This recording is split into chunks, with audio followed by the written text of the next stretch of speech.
नमस्कार मित्रांनो, सारं काही तिच्यासाठी या मालिकेच्या 31 तारखेच्या प्रोमोमध्ये आपल्याला पाहायला मिळणार आहे. रघुनाथ आणि उमा निशीचं सगळं बोलणं ऐकतात. रघुनाथला खूप वाईट वाटत असतं. आपली मुलगी त्या घरी गेली, तिकडे एवढा त्रास होतोय, त्याला बघवत नसतं. ते दोघेही रूममध्ये येतात. रघुनाथ खूप रडतो. आता मी नीरजला जाब विचारणारच आहे आणि त्याला उत्तरं द्यावीच लागणार. रघुनाथ नीरजला फोन लावायला घेतो आणि उमा त्याला थांबवत म्हणते, "अहो, असे तडकाफडकी निर्णय घेऊ नका, फोन नका करू." रघुनाथ ऐकत नाही आणि नीरजला फोन लावतो. तिथे नीरज दारूच्या नशेमध्ये असतो. तो फोन उचलून स्पीकरवर टाकतो. रघुनाथ म्हणतो, "काय नीरजराव, काय काय चाललंय?" तर नीरज म्हणतो, "काय तुमचं?"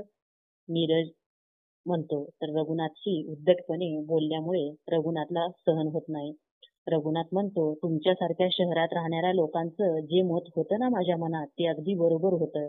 नीरज फोन घेतो आणि बोलतो, "काय हो रघुनाथ, कोणाशी बोलताय? तुम्ही नात्यामध्ये कसं वागायचं, कसं नाही वागायचं एवढी सुद्धा अक्कल नाही तुमच्या मुलीला. आणि तुमच्या मुलीला घेऊन गेलात ना तुम्ही, आता तुमच्या मुलीला तुमच्याकडेच ठेवा. मला तिची गरज नाही." नीरज हे सगळं बोलत असतो. तर इकडे निकिता येते आणि हसते. सगळा तमाशा एन्जॉय करत असते. तर इकडे रघुनाथला खूपच वाईट वाटतं. रघुनाथ नीरजचा सगळा माज उतरवतो आणि फोन ठेवून देतो. रघुनाथ म्हणतो, "उमा यापुढे माझ्या लेकीला आणि तिच्या बाळाला आयुष्यभर पोसायला तयार आहे. आता माझी निशी आणि तिचं बाळ इथेच वाढेल आणि इथेच राहतील.